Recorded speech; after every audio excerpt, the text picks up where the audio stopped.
ఏలూరు జిల్లా జీ కొత్తపల్లిలో నిరుపేద కుటుంబాలకు అందవలసిన రేషన్ బియ్యం అక్రమార్కులు దర్జాగా ద్వారకా తిరుమల మండలం జీ కొత్తపల్లి గ్రామంలో ఒక ఇంట్లో సుమారు 3 టన్నుల 750 కేజీల పీడీఎస్ రైసు ఉన్నట్లు సమాచారం తెలుసుకున్న ద్వారకా తిరుమల రెవెన్యూ అధికారులు రేషన్ బియ్యం స్వాధీనం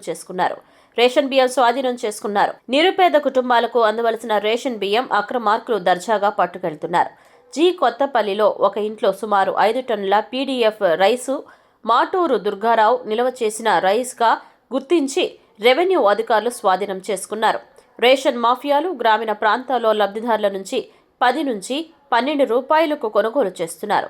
సేకరించిన బియ్యాన్ని సమీపంలోని సీక్రెట్ ప్రాంతాల్లో ఖాళీగా ఉంటున్న నివాసాలను అద్దెకు తీసుకుని నిల్వ చేసి రాత్రి సమయంలో అక్రమంగా తరలిస్తున్నారు.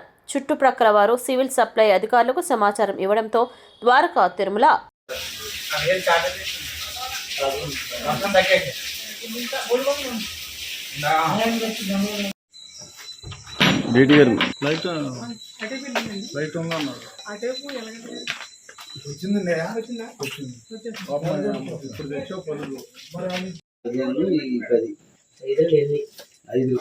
మొత్తం 50 కేజీలు ఒకటి 50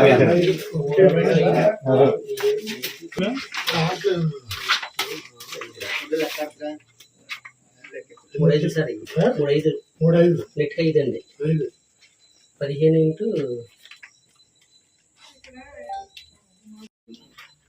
5 నెట్ 5 6 7 8 9 10 వచ్చింది.